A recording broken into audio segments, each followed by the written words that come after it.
Kembali lagi bersama saya untuk perkembangan seterusnya.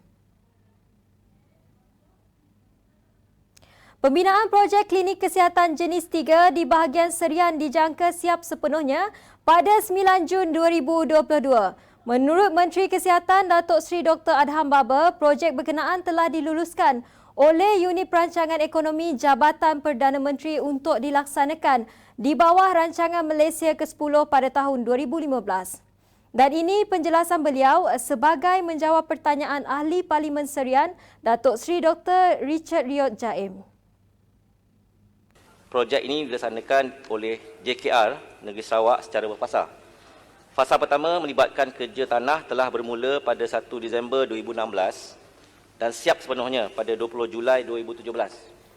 Fasa kedua melibatkan kerja bangunan telah ditender pada 14 September 2019 dengan tarikh tutup tender pada 7 Oktober 2019. Surat setuju terima ataupun SST telah dikeluarkan pada 3 Mac 2020. Tahun ini, Yang Berhormat Serian. Projek ini telah bermula pada 10 Jun yang lalu dengan tempoh pembinaan dijangka mengambil masa 24 bulan ataupun 2 tahun dan dijangka siap pada 9 Jun 2022. Kementerian Kesihatan. Tambah beliau lagi, Kementerian Kesihatan Malaysia KKM, JKR Sarawak dan agensi kerajaan yang lain akan sentiasa bekerjasama erat bagi memastikan projek tersebut berjalan dengan lancar selari dengan aspirasi kementerian. Pemakaian pelitup muka di sekolah masih belum diwajibkan buat masa ini. Menteri Pendidikan Dr. Muhammad Razzi Muhammad Jidin berkata pihaknya sedang meneliti perkara itu dengan kerjasama pelbagai pihak. Kita galakkan pemakaian face mask tapi masih belum diwajibkan. Pada waktu ini pihak kami sedang berbincang dengan pelbagai pihak untuk melihat tentang kebolehgunaan face mask, reusable mask di sekolah dan sebarang makluman akan dimaklumkan kepada awam dalam masa terdekat jika ada. Terima kasih. Beliau menjawab soalan Ahli Parlimen Kulai Teo Ni Ching dari Pakatan Harapan mengenai pemakaian pelitup muka serta kebimbangan kesan kepada pelajar dari golongan miskin dan B40. Rakyat diminta lebih berdisiplin menggunakan aplikasi MySejahtera yang dibangunkan kerajaan untuk membolehkan pelaksanaan penilaian kesihatan kendiri bagi mengawal penularan jangkitan COVID-19.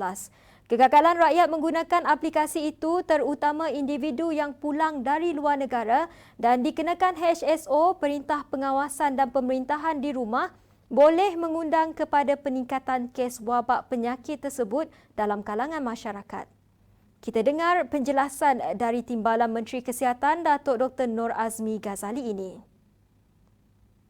Sebut sikit HSO ni, kita kena pakai MySejahtera. MySejahtera ni dia sepatutnya digunakan HAT, Home Assessment Tool, dan buat tiap-tiap hari selama 14 hari. Ramai orang tak buat. Kajian menunjukkan daripada 31,000 orang yang telah di kuarantin, 24.6% tidak menggunakan MySejahtera, check-in dan sebagainya. Katanya lagi, aplikasi MySejahtera berguna bagi membantu Kementerian Kesihatan mengenal pasti kontak rapat sekiranya berlaku kes jangkitan COVID-19 dalam masyarakat selain tidak mengundang kluster baharu. Sebelum mengakhiri berita jam ini, kami di tvsarawak.com ingin mengucapkan selamat menyambut ulang tahun kelahiran kepada Datuk Patinggi Abang Zuhari Tun Abang Haji Openg yang ke-70 tahun.